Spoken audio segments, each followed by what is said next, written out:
Well, welcome back to, what is this? At the Gates. At the Gate, where we help people to look at Scripture and see how that helps them to live and love more like Jesus. We're in a series talking about communication and how to fight fair today. And so I'm here with Pastor Eric. And I'm here with Pastor Jason. And so we're going to jump in. And last time we talked about conflict styles, kind of the natural style that we go to when conflict arises. I kind of am the avoider. I'm the validator. You're the validator. You're the lawyer that wants to come at it and attack it with logic and ironclad logic. And if you keep doing that, then I'm just going to have to run away because your ironclad logic works really well. But I have to give it time. Yes. Rather than forcing it. And you have to deal with my emotions. That's because that's the way God made you. That's right. So we're going to start talking about fighting fair principles. So if you're in a relationship, if you're in a marriage relationship, a friend relationship, a family relationship, whatever type of relationship you're in, fighting is going to happen 100% guarantee. You will have disagreements because you're a different person than everyone else around you. You're never going to see things the exact same way as every other person. So how do we navigate these? We talked about styles. Today we're going to talk about principles that we need to remember when we're in the middle of dealing with disagreements. How principles apply to all three styles. Yes, and exactly. And they're absolutely biblical. If you're taking notes, be prepared to write down any number of scriptures that we're going to illustrate or cite in each of these principles. And I think that helps us to stay on track with where Jesus is. Yep, exactly. So let's just jump into a couple. We got some verses. We have some things to practice, actually put into practice. But Ephesians 4:15, instead, speaking the truth in love, we will grow to become, in every respect, the mature body of Him who is the head, that is Christ. So we talked a little bit last time about our sanctification of becoming more like Christ. As we grow in that, speaking the truth in love needs to be something that we practice. And some of us fall on the side of, yeah, I'm a great truth teller. I'll tell you truth all day long. But we're not really good about the love part. So it just feels like, wow, you speak truth, but you don't deliver it in a very loving way. Yeah. And then there's the other side who, I just love you so much that I will even not speak truth at all, and I actually will lie to you sometimes, and so we have to make sure that we're not falling too far on either side of the equation, but we're balancing truth and love. How's that for you? Where do you fall on that? Hopefully I've gotten better as I've walked with Christ more. Interesting fact, which is a side note, just a personal revelation. This week was the anniversary of my date of accepting Christ 51 years ago. Nice. So some people would say, wow, you haven't made much progress for 51 years. Other people will say, hey, congratulations, God held on to you for 51 years. Yeah. But hopefully I've gotten better about speaking it with the right motivation. This verse has always been very convicting to me. I have no problem bringing forth what is true, but learning to do it in a gracious and kind way that meets the needs of others. I'm hoping you've seen evolve in the last 15 years. Definitely have. Yeah, definitely have. We talk about soft startup. We always talk about hard and soft, Eric, and how much of our staff prefers that softness. And yet at the same time, if you run into other people that are hard, they like that debate. So I think you talked about a couple of people last time that we'll have a great debate, and we both enjoy it. And at the end, I'll often look at, are we good? Yeah, we're good. We just dealt with an issue. And I'll look at you. Are we good? I don't know if we're good. I need to go cry a little bit. And no. And at the same time, there are the other aspect of that issue is when you or someone who operates in your particular primary style comes to me, and I'm listening, and I'm thinking, please land the plane. Like, I don't know what you're talking about. Get to the bottom line, please. Tell me something true. So, Yeah. So I overemphasize truth. Others overemphasize love, and they want relationship to be taken care of so importantly that they miss that if you don't get to the truth, you can't reconcile the love. Yeah. If you don't present it in love, all the truth will do is cause division. Yep. We need to have a balance of both. And each one of us is probably working from one side or the other. Yep. I don't know anybody that balanced it perfectly outside of our Lord Jesus Christ. Mm-hmm. Yep. And even him, even Jesus sometimes he would share truth and the person would just get super upset. And and what Jesus was doing was he knew a deeper heart issue that they needed to wrestle with. So sometimes we share truth and we can't change the reaction of the other person. It's not going to be all unicorns and candy. No. Nope. Sharing the truth. The truth is offensive to someone who's not living by the truth. Yes.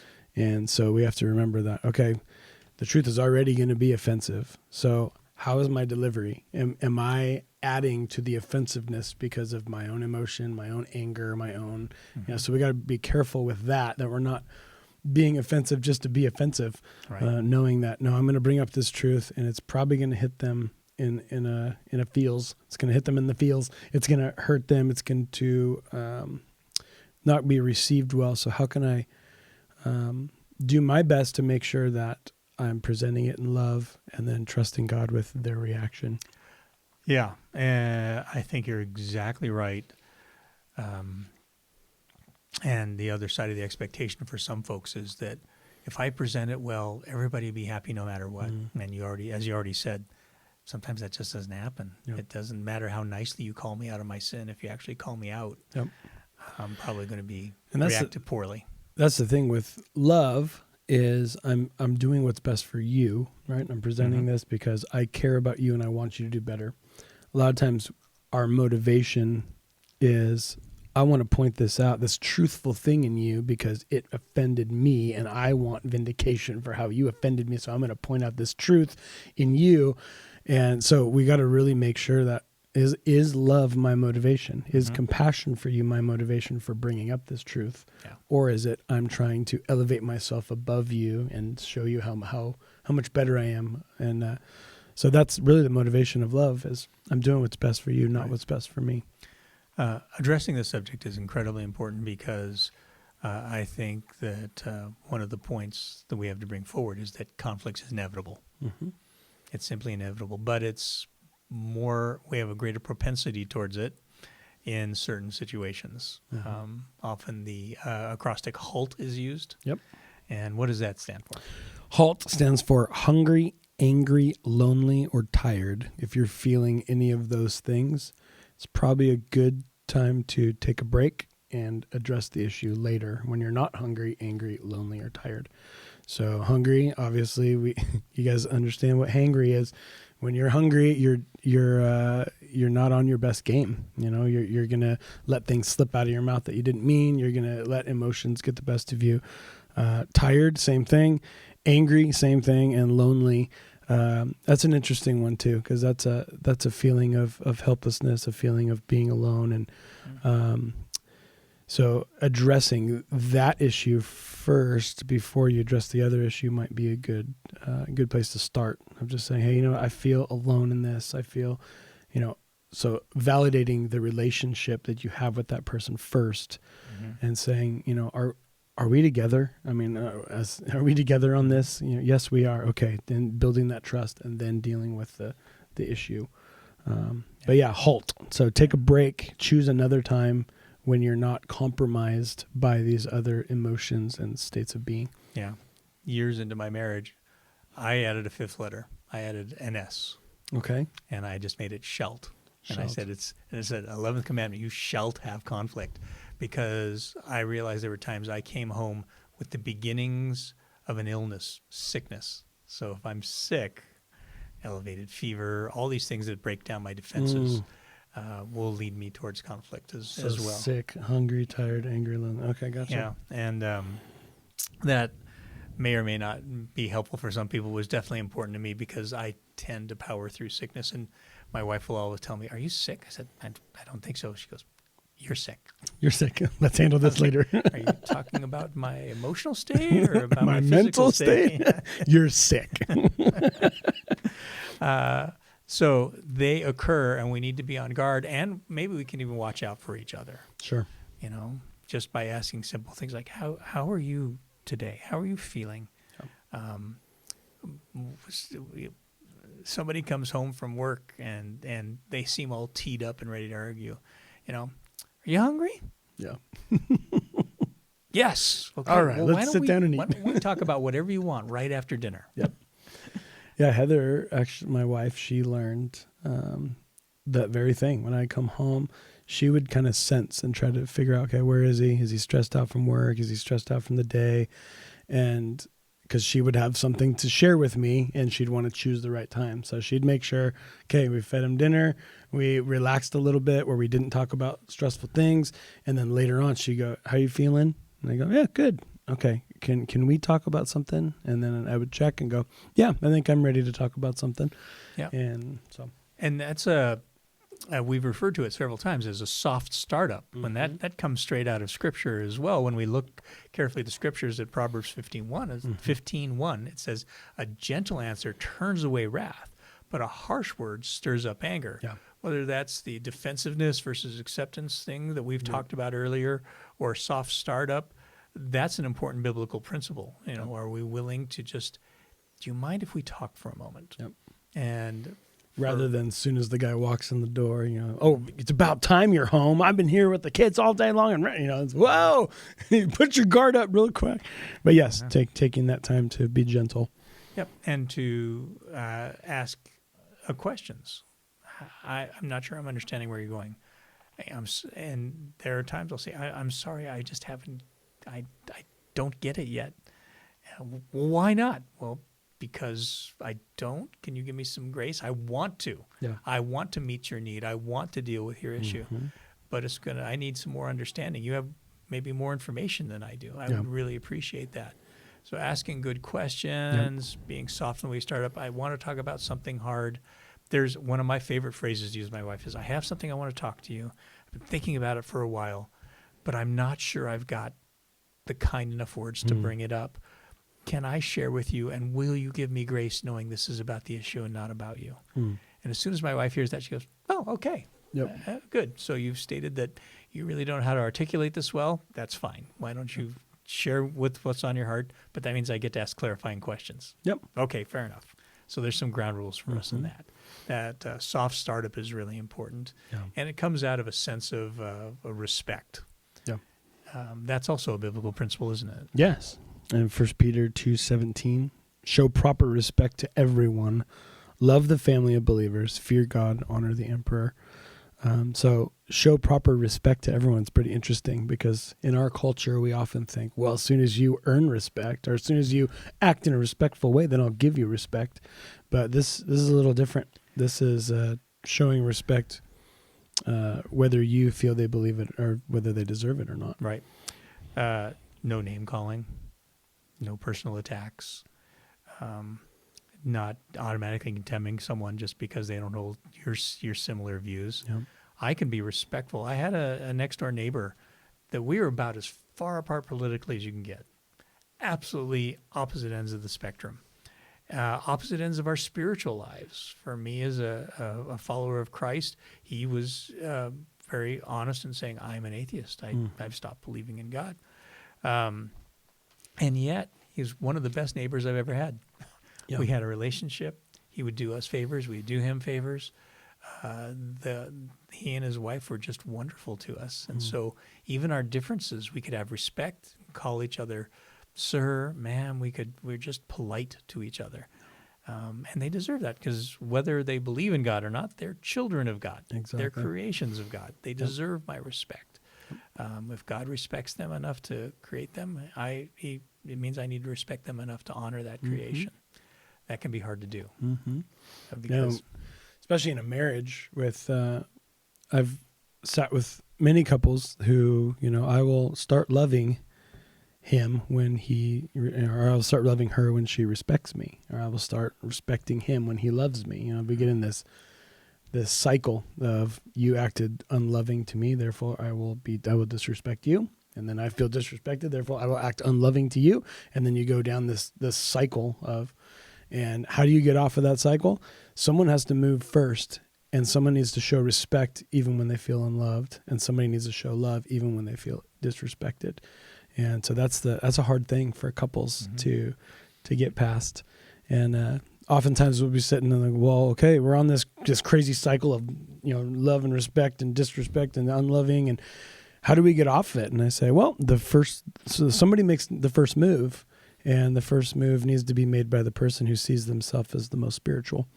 So that, so then they think and go, well, I guess I'll make the first move then. Mm-hmm. Yep. So, it's just a practical thing I've done with couples, not every relationship, but I asked them to sit down, to look at each other. So you and I are looking at each other right now. I said, now I would like you to hold hands.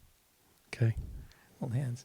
When somebody's getting defensive and angry, you'll see them. It's like, they start to pull away. Now there's a Yep. tactical feeling about that. It's like, I don't want to hold your hand right now. Right. Yeah. And it says you're upset. Okay. So you let go of my hand. What, is something bothering you? Did something, when you said this or when you said that. So Gotcha. it was a great indicator for them of how close and intimate they were being by just having physical touch. Gotcha. So hand holding was just a practical thing I use with couples sometimes. Sure. The other thing is we've talked previously about addressing root issues, addressing essential issues. I think I've mentioned on a couple of occasions that about a third of our conflict in our relationships will probably never come to the exact same understanding for. Mm-hmm. And we can still honor and respect each other in the midst of that. The ones that we shouldn't let go of are the ones that Scripture calls sin. Yeah. And Jesus had very plain instructions to us about dealing with sin. One of those is Matthew 18. I think we have that down as well. Yeah, Matthew 18:15. If your brother or sister sins, go and point out their fault. Just between the two of you, if they listen to you, you have won them over. Yeah, so there's if sin is in the relationship, it needs to be addressed. And Apostle Paul, I mean, he says that we need to cut it out. We need to kill it. So there's strong language about sin. If we tolerate it, it will undo you. It will undo your relationship. Mm-hmm. So if there is sin in the relationship, we have to go to that person one-on-one, which is tough because we would rather go and talk to other people about it, and we would rather go, hey, am I thinking about this right? And sometimes that can be okay if you go to. Sometimes we're just choosing up sides, and sometimes you're just choosing sides. You're trying to get people on your side so going to that person and just saying, hey, the Bible says, so God's word says this type of behavior is sin, and I'm seeing this type of behavior in you. Can you tell me more about that? If they're willing to say, yep, you know what, that is a place that I'm struggling. Would you please forgive me? Boom. Then move through. But if they're saying, no, I don't see that as sin, then you go, well, let's get some other wisdom. Yep. Are you agreeable? Do you still want to be in a relationship? Are you agreeable to, let's get some wisdom in the room. Yep. And you and I recently had a meeting with some folks, and we're trying to do some reconciliation. Yep. And they walked out of the room that day saying, okay, I forgive you. I love you. We'll say hi. We're probably not going to hang out together. Mm-hmm. That's okay. Yeah. Sometimes we miss that. That it's all right with certain relationships to say, apparently we're not on the same page, and we can still be kind and respectful, but we don't have to be best buddies. Yep. In your marriage, I think something more important needs to happen. Yeah. Yep. You need to continue to push toward that unity and push toward each other. And if it's a sin issue, then there needs to be some parameters that you set up to protect from just being someone who's giving into that sin and giving over to it. Struggling with the sin is different than living in a pattern of sin. Right. Rebelliousness. Yeah. Mm-hmm. So the idea of, I'm struggling with this sin, but it's okay. It's just who God made me. He's like, well, we need to deal with that. Or if it's a no, I understand that this is a sin in my life, and I'm going to have ups and downs, and we'll set up these parameters to aim me at righteousness as much as possible, understanding that I'm going to need grace along the way. Yeah. And that's hard. That's hard because especially when your spouse or your other person is sinning in a different way than you struggle with, because it's easy to look at that person and go, what is wrong with you? So. Other things are just preference. Mm-hmm. So when we look at Romans 14 and 15, 1 Corinthians, when Paul talks about what the church calls debatable matters. Yeah. Some people want to eat certain things, other people don't. Some people don't want to go to Rubio's, others do. Ooh, those people, man. Which ones? The people that don't want to go to Rubio's, Me? are they saved? Man, I hope so. But They are. There's also ways where we're just kind of taking those debatable things and turning them into non-debatable things. Yeah. There's also times when we are trying to incite conflict. And it might be for many other reasons. I'll tell you a quick story. My wife came out to my office at home one day.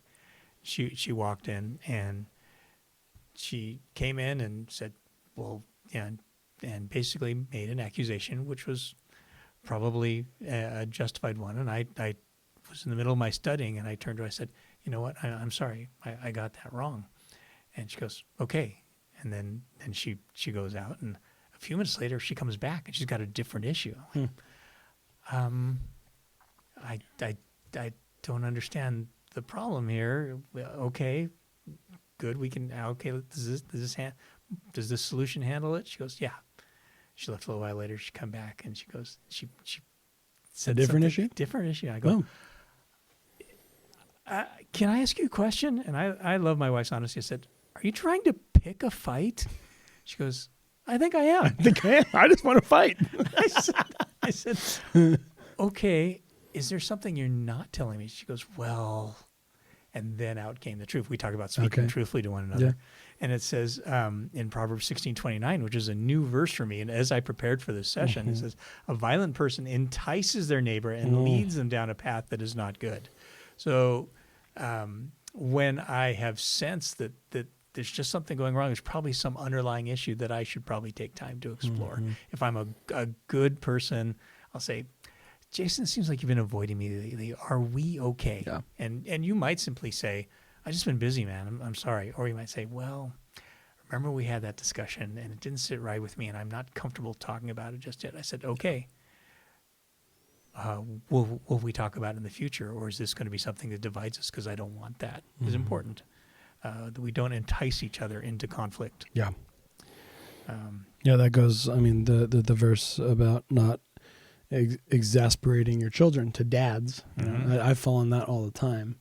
I'll come home and I'll be stressed about, something at work or something, and I'll get home and I'll see the kids, especially it's summer break now, right? So you come home and the kids are just like laying out on the couch or something, and I'll see something that needs to get done, and I don't know what they've been doing all day, but I assume that they've been doing that all day and they haven't moved from that spot.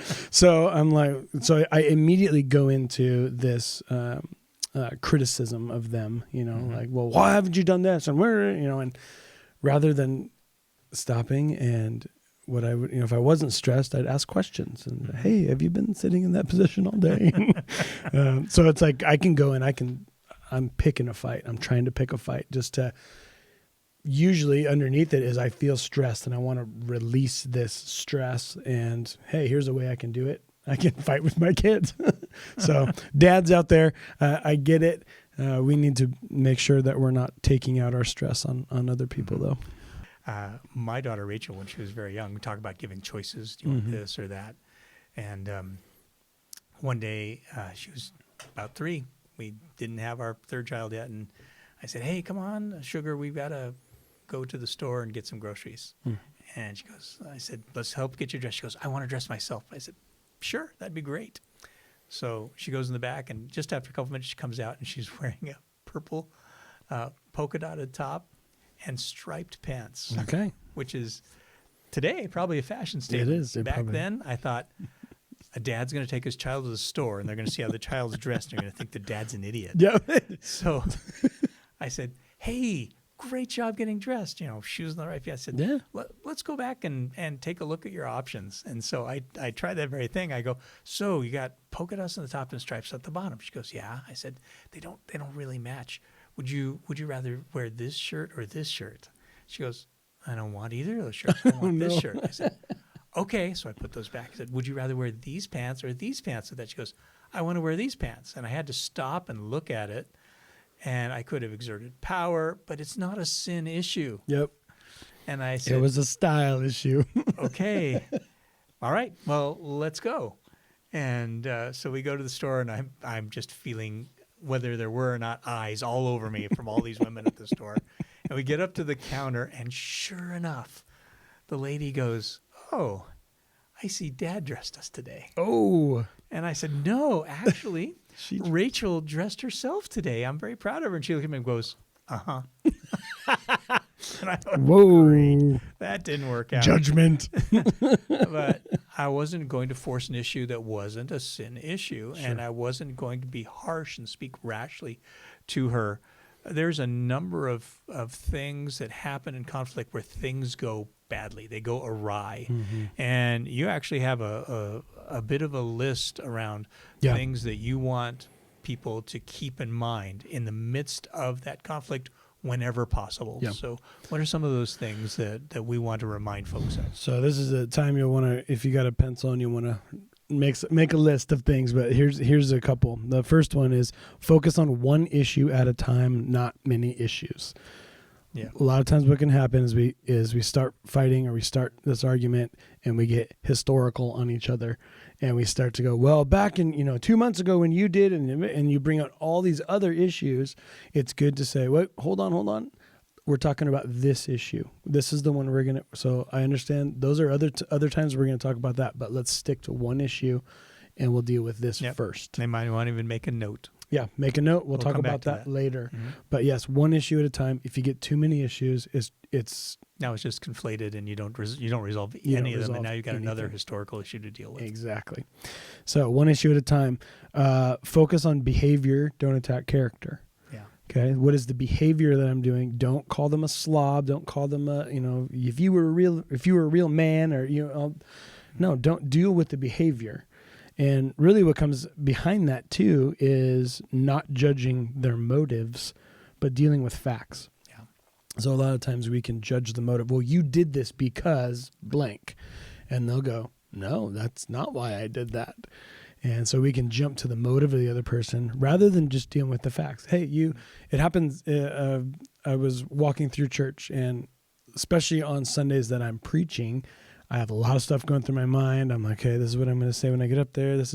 And sometimes I can just walk past people, and I try not to. I try to be very welcoming. And but there's one time someone said, well, you just walked right past me at church. It's like, you don't care. And I'm like, no, my motive is I do care. I care about you, but I'm sorry, I was just somewhere else in my mind. And so there's times we jump to the conclusion about what the motive of the other person is. We let it hurt. Rather than just going, you walked past me at church and didn't say hi. Why did you do that? Yeah. And asking, and then I can say, I'm so sorry. I was dealing with 5 different things that morning, and I was just not there. I'm so sorry. I wasn't present. Yeah. So Ask questions about that behavior is more important than to assume character. assuming the behavior. So you're mad at me. No, I'm not mad at you. Yeah. My wife recently, I will answer a question according to the question you asked. Mm-hmm. I don't try and read motives. Yep. And it drives my wife crazy because she wants me to understand her heart. Mm-hmm. I've gotten that wrong so often, I have given up trying to guess and being wrong 9 out of 10 times. So she goes, hey, do you want to go to the store with me? And I said, no. She goes, you don't? I said, no, I don't. I said, did you want me to go to the store with you? She goes, yeah, I would like it. That's why I asked. I said, oh, I'm happy to go to the store with you. But you said you don't want to go to the store. No, I don't. I want to be with you, however. Mm-hmm. Sure, I'll go with you. I don't care to go to the store. If you had said, do you mind going to the store with me? I would have said, no. You asked me if I want to go to the store? The answer is no. Yeah. But I prefer being with you than not going to the Sure. store. So asking questions. asking questions and clarifying that, not assuming motives. Very much. So he goes, man, I got to ask just the right thing. I said, I'm just answering your question. And that's a different style, right? And different styles of communication. And so making room for that. So another thing is focusing on specifics rather than generalizations. A lot of times when we're hurt or angry, we want to use generalizations. You're never home. You're always gone. Never always, never and always, the generalizations of, and then all the time. Yeah. So we want to use specifics, so last night you said you'd be home at 9 and you didn't come home till 11 and you didn't call me and you didn't let me know what was going on. And I felt, I got angry about it because I felt, so that's a specific situation that can be addressed. But if a lot of times it comes out because of our anger or hurt, and we go, well, you never come home on time. And what does that do especially for a guy? It's like, well, let me pull out my calendar and show you all the times I've been home on time. But that's not the issue. But that's not the issue is I felt disrespected or I felt unloved because you didn't communicate with me about something.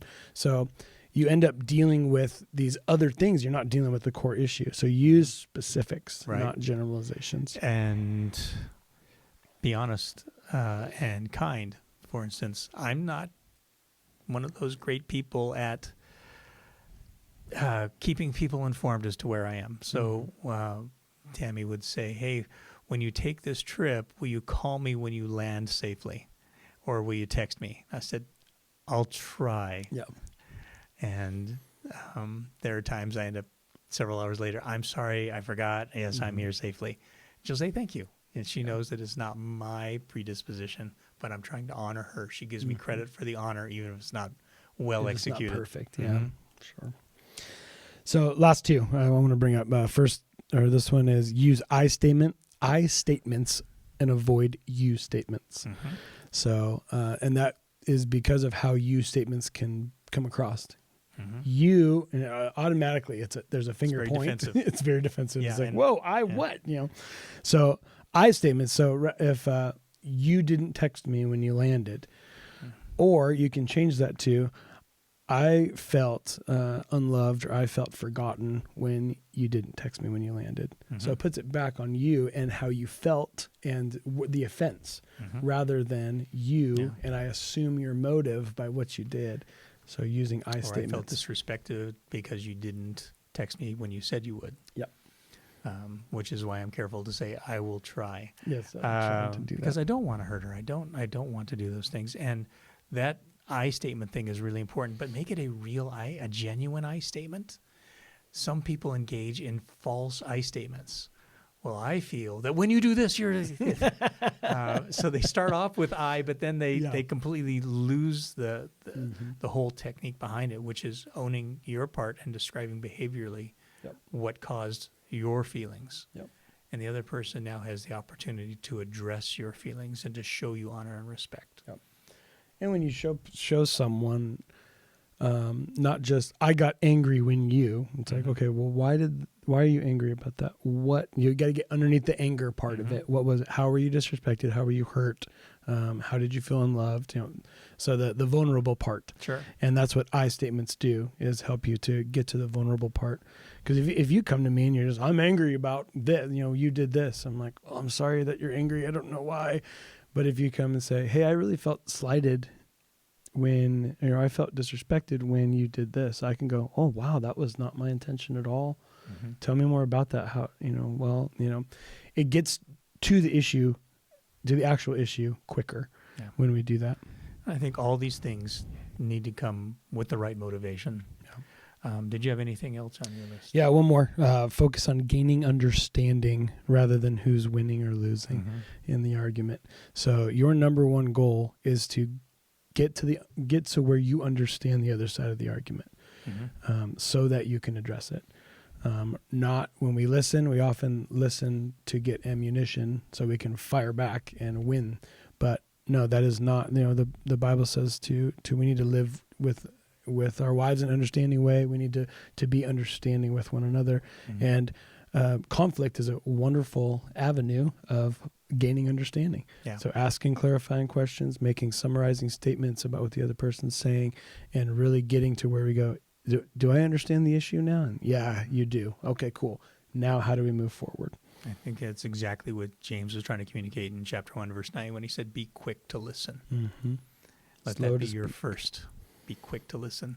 And the motivation that I was going to refer to comes out of Romans 12:10. It says, be devoted to one another. Honor one another above yourselves. Be other-centered. And I think that if I can start there and say, how does this help the other person? How does this help our relationship? it might change the tone of the way I introduce conflict or potential discussions. Very much. We hope that in this next week, you'll take time to take these to heart. You might have found one or two especially that you want to practice. And we ask that you learn to live and love like Jesus. I'm Pastor Eric Clark. I'm Pastor Jason. God bless.